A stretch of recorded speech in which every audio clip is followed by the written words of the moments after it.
to wrap today of what was an incredible day, also recognizing we are stopping you from drinks, so we are going to make sure that this is very, very engaging. Thank you so much and welcome. We are thrilled to have you guys all here.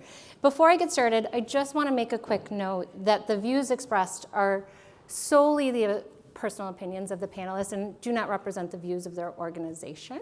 So before we get started, I wanted to just take a second and welcome my panelists to properly introduce themselves. Tell us a little bit about your role, the role within your organization. Meredith, why don't we start with you? I'll start. Hi, everyone. I'm Meredith Carber. I'm the Associate Director of Media at Sanofi Pharmaceuticals. I've been there for almost 3 years. It's kind of crazy to say, but in my role, I'm really focused in on the development, execution, and analysis of our go-to-market non-personal promotional campaigns across our general medicines division. So all of our diabetes brands, cardiovascular, transplant, kind of runs the gamut.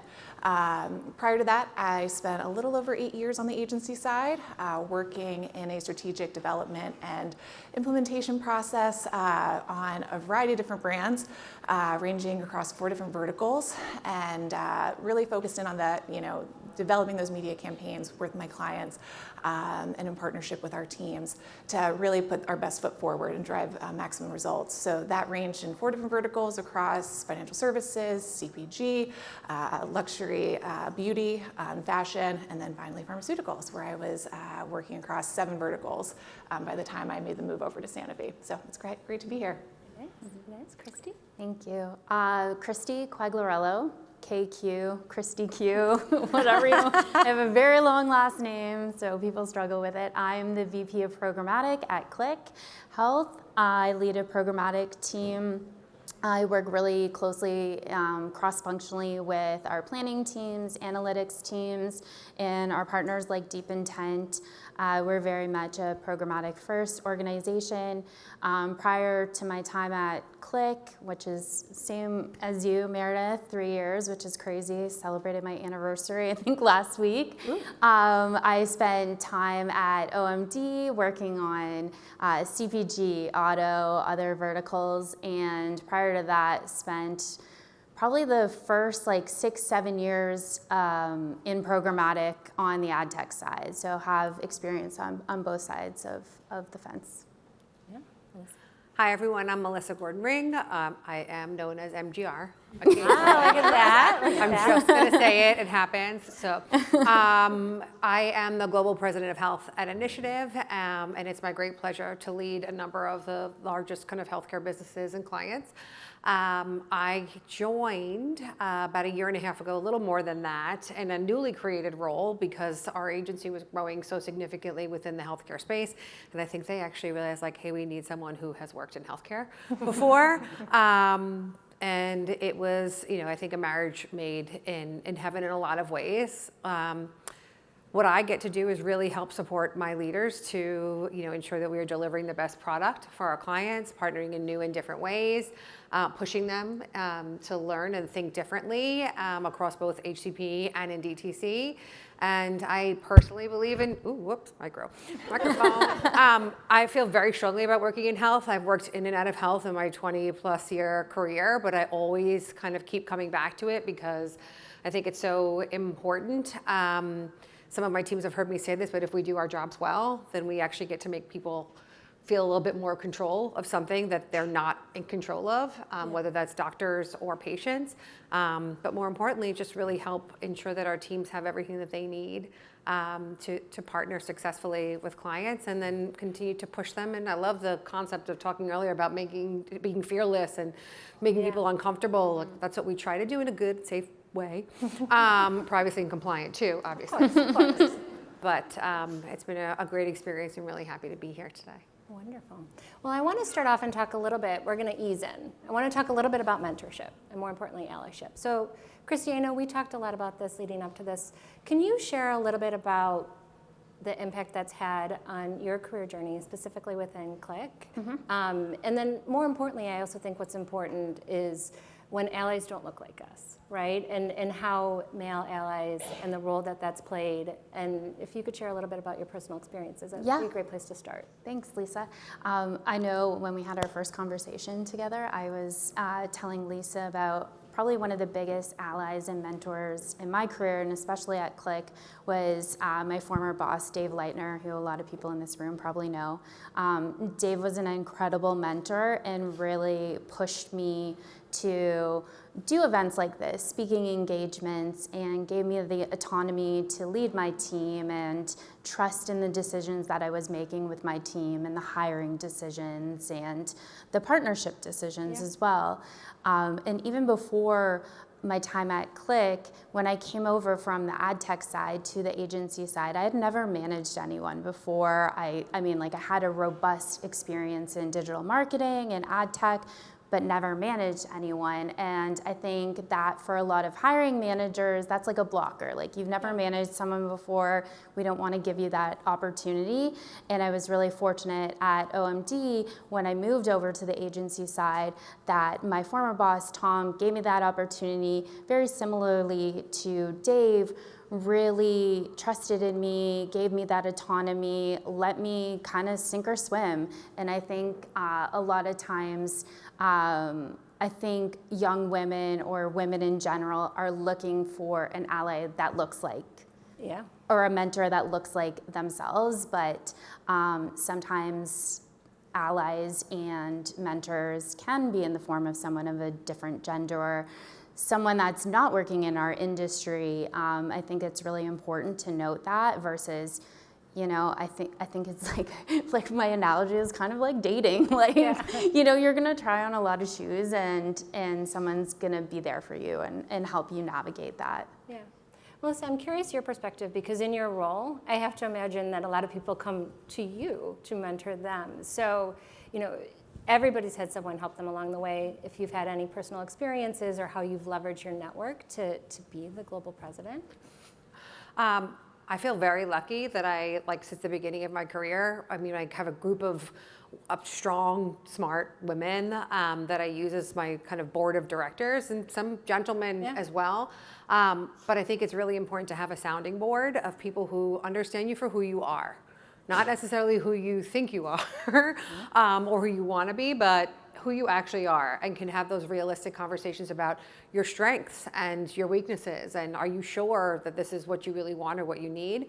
And I feel lucky in that I feel like I've had fabulous mentors that I've learned a lot from in terms of how to act and to behave, but also how not to. And I think that that's just as important. I laugh as an assistant planner. I had a leader who I'm still close friends with. And I remember something that she did and thinking to myself, oh my God, I would never do that. Or like my grandmother would never be happy if she knew that I acted that way. Like something, really personal, but it's those moments where you see in front of you, whether good or bad behavior, that are those learning moments.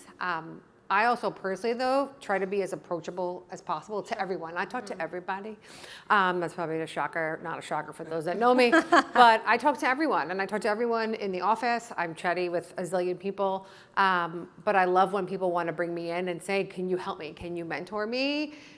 And I always say yes, because that's really brave of someone to ask that question. So I think it's important to acknowledge even the action of saying, will you be my mentor? Can I talk to you about something? Because they're being vulnerable and being brave and actually raising their hand to say, I need some help, bless you.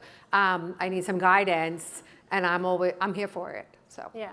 So one of the questions I was going to ask was, how do you go about empowering and approaching women within your organizations? And I was actually talking to someone on your team, Lori, and she brought up a really great point, is how do you ensure your actions are actually cascading down within the organizations, right? You're willing to do that, but I think the impact is, how do we ensure that everybody that you work with or manage in the teams consistently do that. So Meredith, I know you have an interesting perspective as well on this, so why don't we start with you about how do you kind of ensure that it's not just your actions, but that it's cascaded down within your organizations? Yeah, so I'm in a unique position where I'm more or less an independent contributor, so I don't necessarily have direct reports at this point. You know, obviously I worked on the agency side, I had great teams that I mentored and led over the course of those 8.5 years, but I'm kind of in a unique role right now, right? And so I certainly have my boss that I can learn from, but I think one of the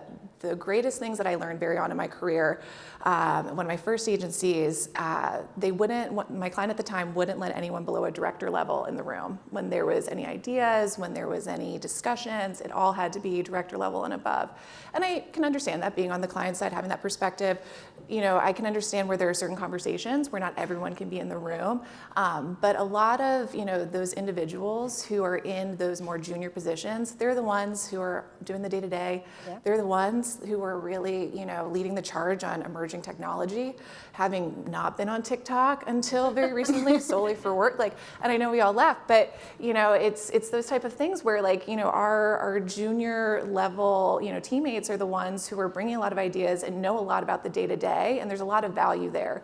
And so I think one of the biggest things when I'm working with our agency is making sure that those women who are maybe in more junior level positions, or even in any position within that organization, really feel like they're being heard. And it's exciting to see at moments some of those younger teammates who are voicing their opinions on calls or telling me that I'm wrong. That's great, because that got me excited back in the day. So I think it's that type of thing, giving a voice and making sure that everyone feels heard, I think is huge. And it hits upon something that I think all women and everybody looks for, which is visibility, right? You're creating visibility.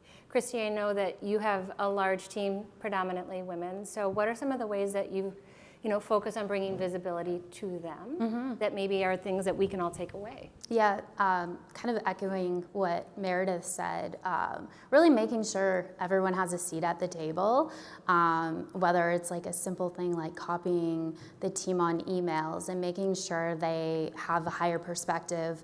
Even when we have new hires, regardless of being male or female, I always set aside time to have a one-on-one with them to get to know them on a personal level, get to know what their goals are, what they like to do outside of work, because we're on Zoom calls, we're with the people that we work with more than anyone else, and I really think developing that personal connection with them is really important. And even this week, I have an interesting example. So I have 3 directors on my team and myself, and I'm here and have another event this week. And 2 of the other directors are out on vacation, and so the AD is my associate director, Allie, is the only one. I'm like, all right, Allie, sink or swim. This is your lesson in being a VP this week, and just kind of giving people even small opportunities like that to take ownership and really drive the ship while there's absence. Klick also is I'm very lucky that I work for a company that has a female CEO as well. So it really comes from the top. But yeah, I think it's really leading by example and ensuring that you're creating this inclusive, really approachable, like Melissa said, environment that, I don't think anyone would think I'm intimidating. So creating that comfortable environment. Yeah. Melissa, I want to go back because it was Lori's question. So, you're always willing to mentor, you're always willing to help other women and probably anyone on your team. But how are you ensuring that philosophy cascades down throughout IPG Health? I think it's super important to ensure that we acknowledge everyone as part of the conversation. Yeah. Right? I think, to Kristy's point, leading by example is so important, and I think it's a life lesson too, that those people who are around us see how we behave and how we act, but also giving people the opportunity to showcase who they are in as many ways as possible. I think we've done a lot this in the past few years, like year and a half, I say, in terms of raising our hand to really acknowledge our people within the industry too, which wasn't happening. And I look at Michelle right there because this is like a passion for her too. And I think even through that, the ability to talk to people who work around certain individuals and even clients about why they're wonderful and what's so great about them elevates the conversation across the board, not just for those people, but to know that this is happening is also something to ensure that the other teams know that they can aspire to, and that we take the time to be thoughtful, to acknowledge, because it's very hard to stop and pause when there are deadlines and meetings and travel and a zillion things going on. But it's also being able to say thank you in those moments too. Sure. So, and acknowledging that on a daily basis as much as you can is really meaningful, not just to people who are new to this industry and women who, across every level, but to know that they've been seen and acknowledging that their work is contributing to something important and to the greater good and to those around them. They might not even realize that's happening. Yeah, I love that. I love that. So last thing before we move on, does anyone have any advice for anyone in the audience that maybe is struggling to find the right mentor, to find their person, to kind of help them raise up? Any quick advice that anybody wants to share?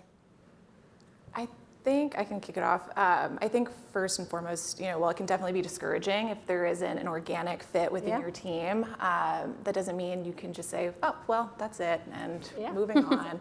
I think sometimes we, can just say like, well, the opportunity didn't present itself, so therefore I don't need it. And I think, I would challenge everyone, even though it's not organic or natural, to really pursue, those, relationships, because I think it really is so important to identify, whether it's, in your organization, if there are employee resource groups, affinity groups, people who have different roles, different functions, different perspectives, who can become those allies for you or those mentors. They don't have to do the same exact job function as you do. I think also, there's so many organizations, especially within the city, between, She Runs It, Alliance of Women in Media. There's so many organizations that I think, are really, they have amazing women, who are either leading or included in participating, and so being able to reach out to them, and they have so many different networking opportunities, and just raise your hand and say I want to be a part of this and participate. I think that's the big thing is we're behind Zoom screens for so long that you don't participate. And then, once you do make those connections, I think the last piece is like you have to nurture those relationships. Yes. You can't just say like, oh, we met and there we go. When I was a part of She Runs It at one point, and I was like, I'm gonna have a mentor. I was like, in my early 20s, still trying to figure out my life and what being in the city looked like, and working in agency life, which is crazy. And I didn't nurture that relationship, and I regret it these days, because I wish I had just talked to her, made it very specific about like, this is what each of us are really looking for and the value that each of us can bring to the table, and really foster that. Because I look at her now on LinkedIn and I'm like, gee, she is such an incredible woman. I could have learned so much, and I missed out on that because I just didn't. I was like, oh, I'm too busy, or call her now. There's Melissa's advice. Call her now. That's true. That's true. Sorry to interrupt. No, please, please. You should. Yeah. No, but it's 100% true. Yeah, I would say the same as Meredith. I think it's not always going to fall in your lap. It's not always going to be that organic connection where it's your manager, someone within your immediate team or organization, especially if you're young, right out of university, and really needing that coaching and relationship. Go out and seek it, and there's so many ways to do that. I was recently involved with Monday Girl, which is like a mentorship women's group. And I signed up to be a mentor, and I was like, no one's gonna wanna, listen to me talk for 30 minutes, like quarterly. And I had so many people, and I was just like, wow, this is great. And not everyone worked in media, so it was, they saw different qualifications or different areas that I highlighted in my profile, and it resonated with them. And I've had the women reach out for further conversations. And yeah, I think it's just about being proactive and seeking that out. Yeah. Anything, Melissa? Sure. I think it's great to actually talk to people who don't necessarily work in this business. When you're more, junior or newly to the industry, yeah, absolutely, you should talk to someone who's in this industry because you're really kind of learning your way. But I think the more senior or seasoned, I'll say, that you become, I think it's great to talk to people who don't necessarily work in media or advertising. I mean, either way, we run a business, right?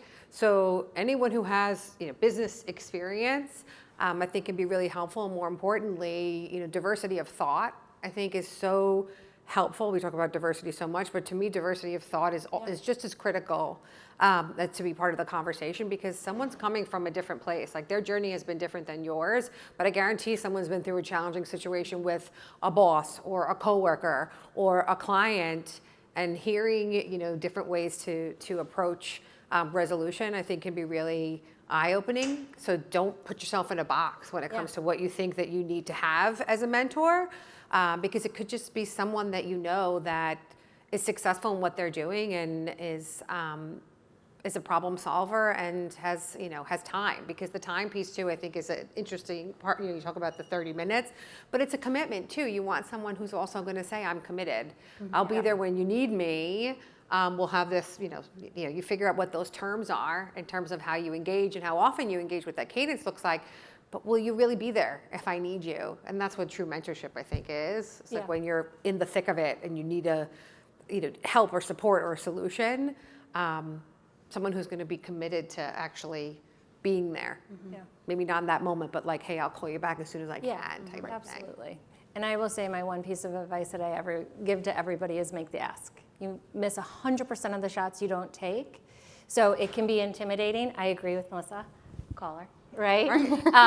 But if you don't ask, no change is going to happen. But by the way, you should say I was sitting on a panel today and I was being asked to talk about that. It's my nice little There's your can. There you go.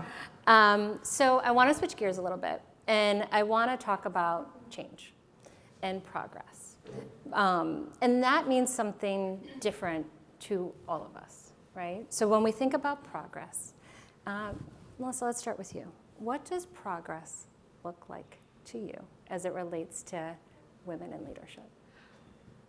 I think it doesn't feel like just women, it feels like leaders, right? We've talked about this, and you're a leader. That's the reality of it. The labels don't matter anymore. And I think what's so nice is we also work in an industry that has a very high percentage of female leadership. And they're not afraid to speak their voice and to be who they are. I think it's also important to be super authentic. I say this quote all the time. I said it, I joke it's on the top of my resume, but be yourself. Everyone else is taken. It's an Oscar Wilde quote. It's so simple. It's literally like the simplest thing. But I think that's really important as we think about what, when you figure out what your plans are going to be or what you want that to be and what progress looks like, is remember who you are and be grateful for the journey. Everything's going to teach you a different lesson.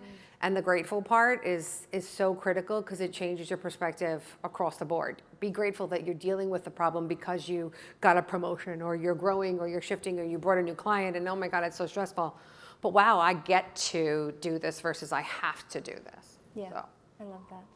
Kristy, what about you? What does progress look like to you? Yeah, I agree with Melissa. I think just the strides that women have made, and I don't know, I think it was a meme this morning, and it said that up until 50 years ago, women couldn't even get a credit card without a man co-signing. So, I mean, look at us now.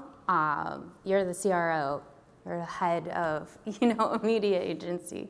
So, I mean, I think there's been huge strides made, and you and I were speaking earlier about, I was recently on a volunteer trip building a school in Nicaragua, and we had a gender discussion with the women in the community, and our lives here, everyone in this room, coming from America, Canada, are just so different than women living in rural Nicaragua. And, getting a grade 6 education is a huge, huge deal for them.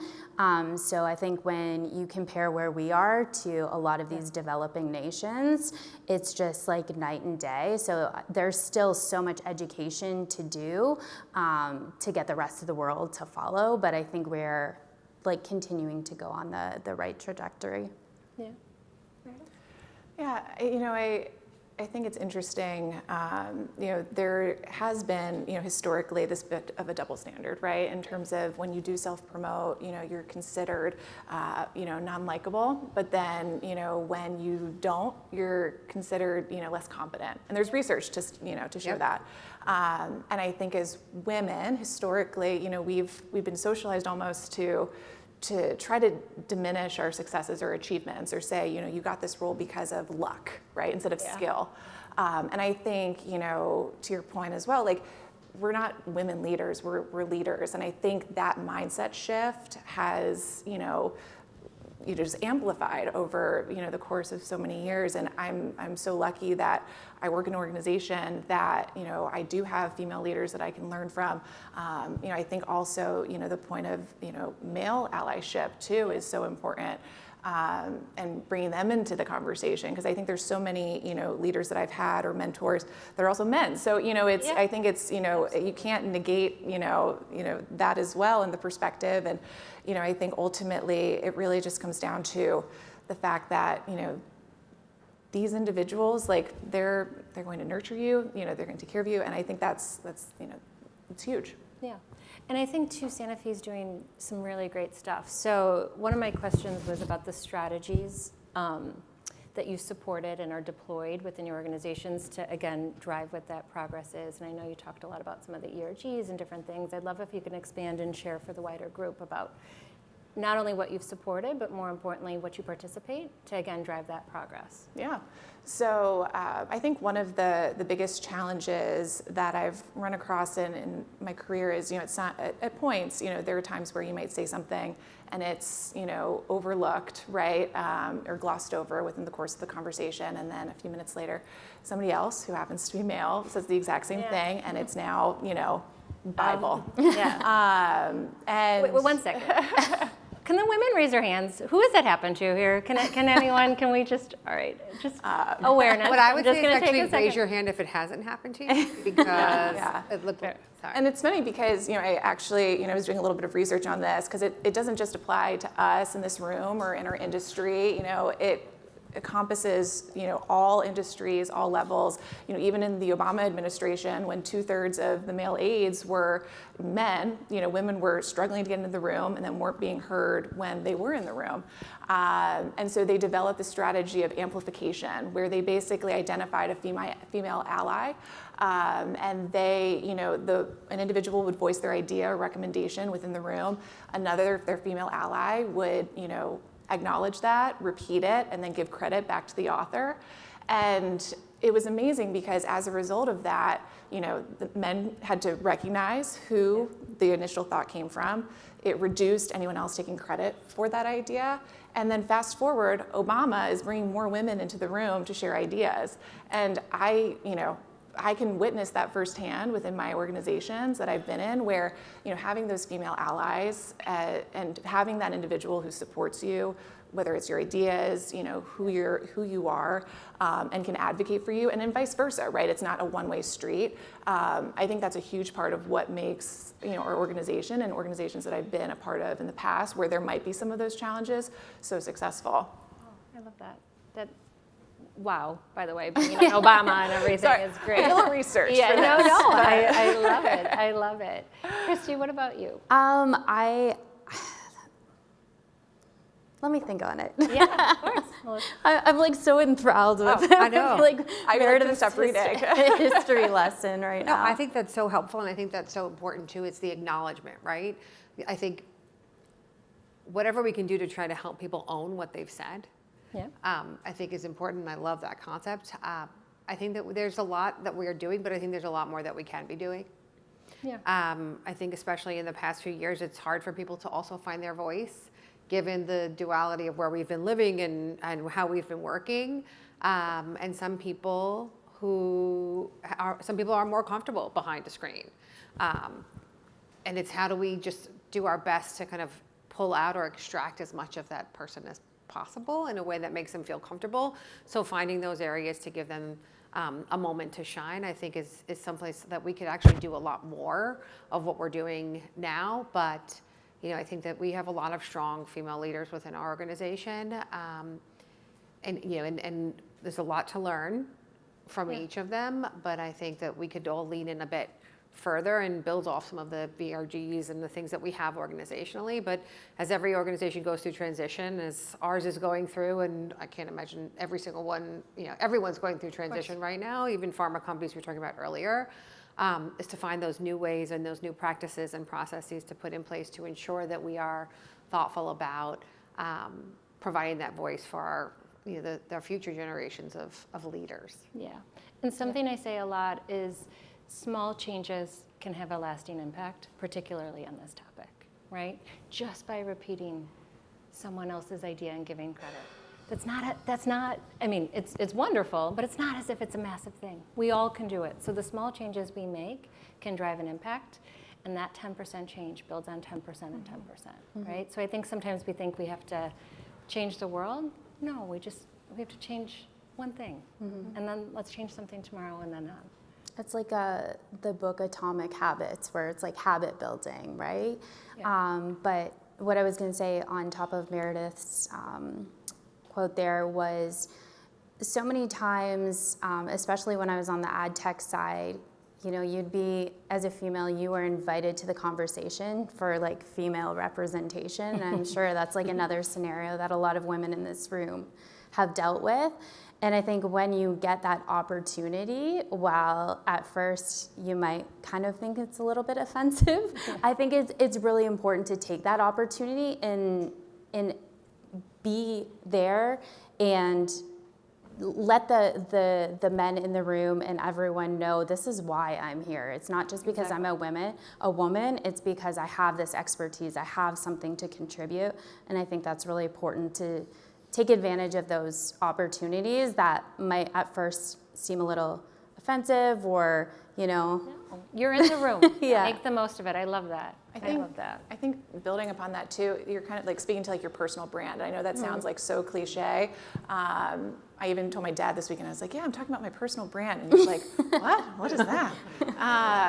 And, but I think it's true where, I think half of it is, exemplifying, that you can deliver the results, right? And then also like raising your hand and saying like, this is the value I bring to the organization. Being able to establish that in every room you walk into, I think just further perpetuates and, allows you to showcase your skills, your talent, and give confidence to those, in, decision-making roles that you are capable of taking on that next, step.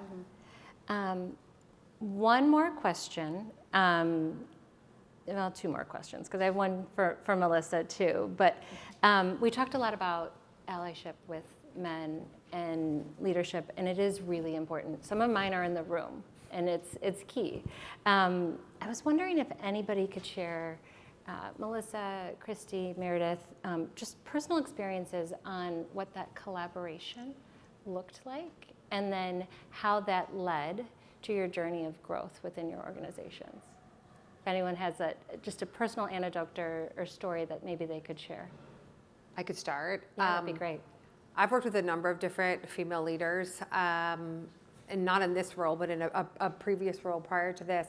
I had a leader that was just like, I trust you. I trust you.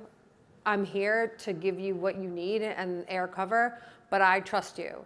And that was so freeing. And that, I've had a lot of leaders who've just been like, I don't worry about Melissa, she just goes and does it, whatever. But someone who said, I see what you're doing and I 100% trust you, was so important to hear. And it was like the first time I actually heard that. And it's funny because having since left that organization, I'm still connected to her. And I said, one of the most important things you ever said to me was I completely trust you. And I knew she meant it.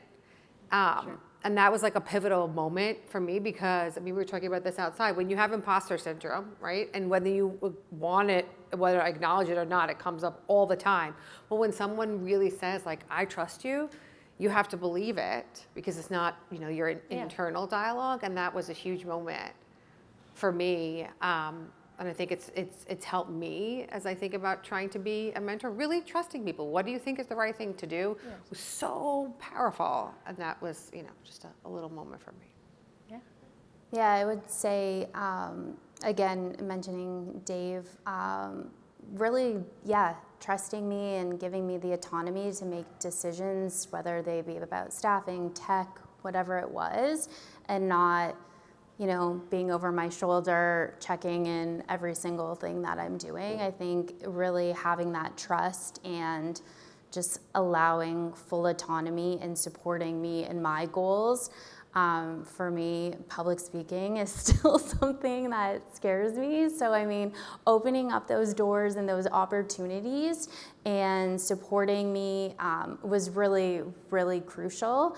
And then, I think even Slubs here recommending me for the panel today. Allies like that I've worked closely with over the last 3 years. I think it's really a testament to their support as well. I think, ultimately I have a unique kind of journey to where I am now. And I think it ultimately goes back to, again, that personal brand. How did I, establish my values from the onset of my career to ensure that anyone who saw me could identify, 3 things that, I excel at, right?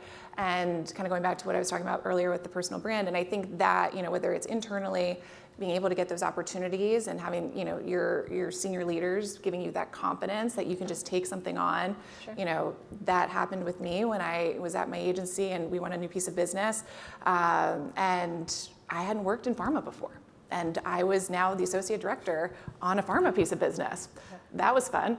But what was so great is, my team, my leaders, they trusted me. I had a great team, we were working collaboratively together. My client was a huge, supporter and advocate of, learning and growing together, because she was also in a new role at the time.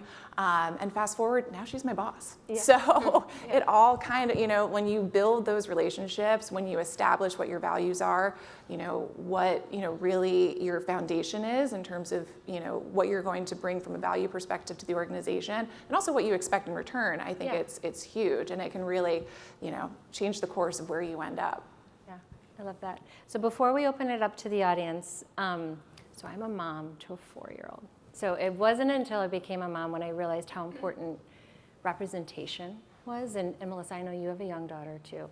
So I was hoping you could talk a little bit about not only what it means to you, but how you think about, creating those equal opportunities, not for us, but for them.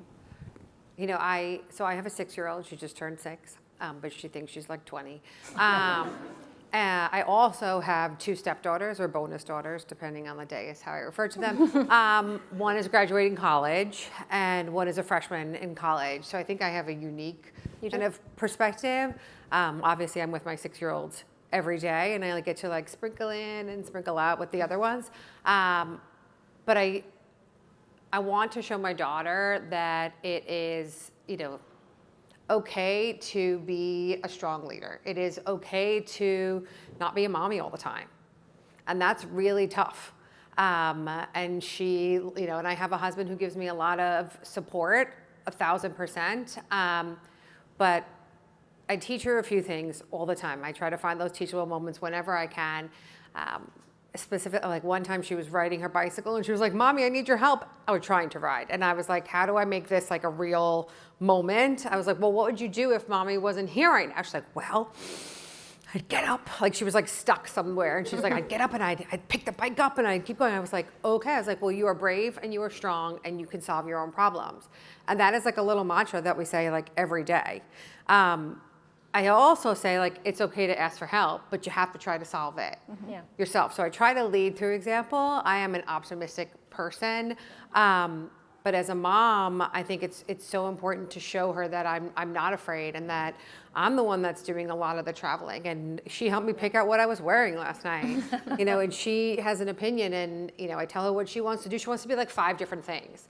And I love that. And it's, first she says she wants to be a mom, and I love that, her school said last year, they were talking about what parents did. She's like, I want to be a mommy and I want to be a president. And I was like, I love that. Yeah. Because you're not sure that what gets heard, what actually, gets through to your children, but that she can see that and hear that is so important to me. And I talk to my stepdaughters about this all the time and their mom is a social worker. And and she does a lot of like amazing things, but my stepdaughters are they like nice things and they want nice things, and trying to kind of prompt them to look differently at what kind of career path do they want. And it's so nice that they're starting to actually ask me about what I do. Yeah. And one of them LinkedIn me the other day. I was like, oh. But I was really excited. Just because I feel like there's, just by being who I am and showing that I can, balance is crap. No, it's not real, but like I can do all the things, and that's okay. Was so nice to like see that she was like kind of acknowledging like a little bit, like she wanted to see a little bit more and maybe like use some of my contacts, which is great. Yeah. But I think it's important to just show that you can, be who you are, and you're going to be as much as you can in all of the things. Yeah. But I don't take a moment for granted with my daughter. And I think that's the other piece. Like, I enjoy every single moment. Everyone has a road. I had a rough road when it came to my daughter, and I literally don't take a moment for granted. And I think it's important for her to see that too, that I can, be a working mom who, is successful. But the proudest thing I am is being a mom. I mean, I'll say that flat out, even though I've only been a mom for 6 years. But she knows that, and she knows that the sky is the limit for her, and that she has me in her corner, and my stepdaughters too, and whatever I can do to help support that. And that we have a strong, male figure in our life as well that really supports that. Yeah. Like I joked about this earlier. My husband is our Girl Scout leader. Like, he is the only male Daisy leader in all of New Jersey, because he knew that I wanted to do it, and he was like, "Who are you kidding?" He's like, "You can't do that." So he stepped up and he did it, and I was like, "What an amazing example we set as a family." Yeah, I love too, which I think is just as important as the roles that we all play to support and lift each other up are the ones that are the lessons that our children see and those around us. Thank you for sharing. That My was pleasure. Yeah. And by the way, balance is crap, by the way. It is. She skipped over that, but so we've got a few minutes left. Are there any questions from the audience? So I want to build a little bit on Melissa's point. So I'd like a little advice as a father. I think I'm a pretty good father too.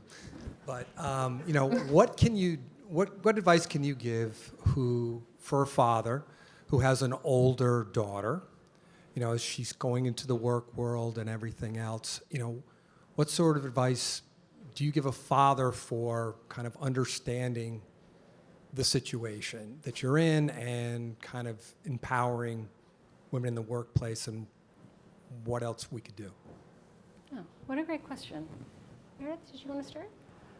Speaking as a daughter who has a dad, my dad never, I know this sounds so cheesy, never said I couldn't do anything, right?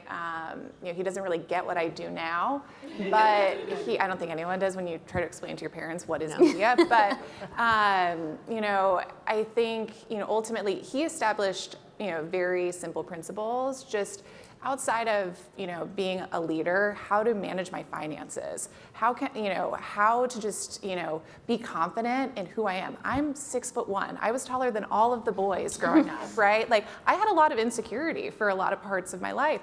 And, so being able to have him just like be there as like a support, as a mentor to me, an encourager, and to just give me like the educational tools, like in finance, in professional development, trying to help me find the right schools, the right programs to be a part of. Like, all of those things were so helpful in just like preparing me to have the confidence as just a woman in a world where there are equal, disparities in pay and things like that, to be like, no, I can do this. I can manage. I have the confidence now to do a lot of different things, and I can instill that into my children, when the time comes. Yeah. Kristy? I would say for me, I came from a very blue-collar household. My dad owned his own business, and I think a lot of that was leading by example. I saw how hard he worked, but he never pushed my sister and I into anything, was never like, you need to be a doctor, you need to be a lawyer, and kind of just let us do what we want to do and what our interests were. And I think that's really powerful when you don't have someone that is kind of like forcing you into a certain path, and you can figure it out on your own. I know it's really hard when you're in your early 20s, and I changed university majors. I wanted to be like a PR girl when I first graduated university, and then I work in digital media and pharma right now. So two totally different ends. So I think it's just like being there and being supportive, and trusting that they're, if they have a good head on their shoulders and they know that you're there for them, that they'll find their way and kind of make their own decision, create their own path. I wish someone had, asked. Well, I grew up in a single-parent household, and my mom really wore both hats, and she was a teacher, and she said she's like, all she told us, and I'm a twin, and she told my sister and I, you can be anything you want, but just don't be a teacher. Which is funny because my stepdaughter is going to be a teacher, but probably. But nonetheless, I wish that someone had asked a similar type of question when I was entering the working world. I went to college for my double major in politics and economics with a minor in Latin American studies, of which I'm not. I mean, I deal with politics all the time, different politics, economics, yes, but I actually started at an interbank brokerage house in the World Trade Center when I graduated college, and I knew that I left that job, and I fought with my mom about it because she couldn't believe that I was leaving this job because I was coming out of school and making money and all this stuff. Thank God I left for so many reasons.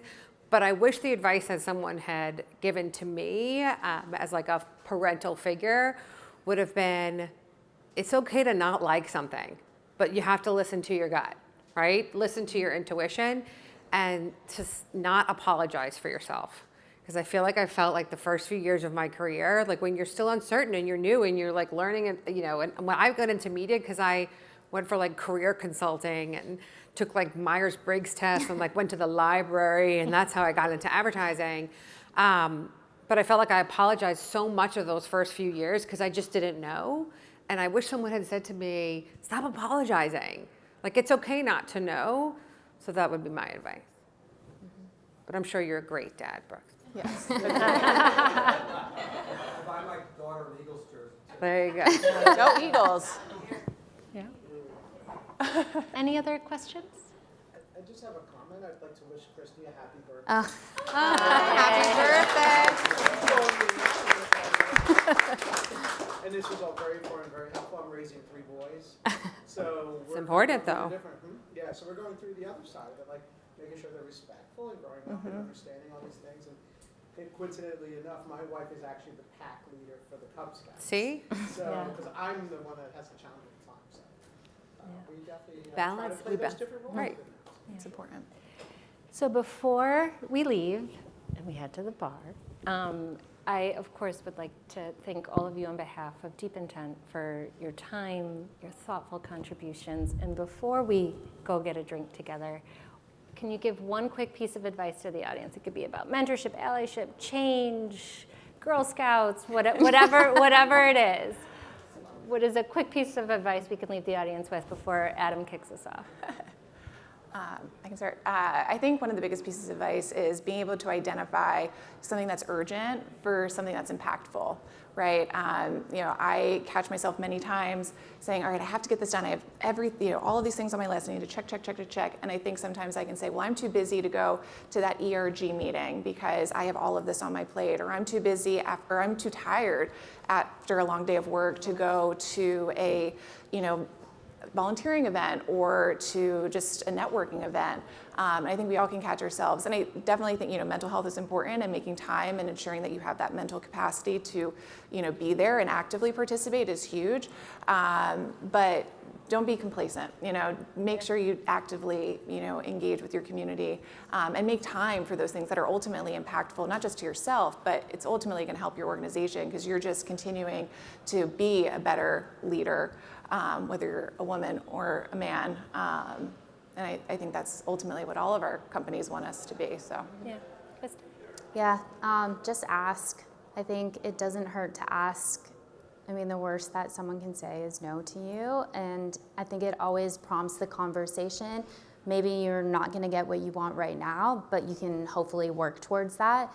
So I think that would be my biggest thing. I think early in my career, kind of just go with the flow and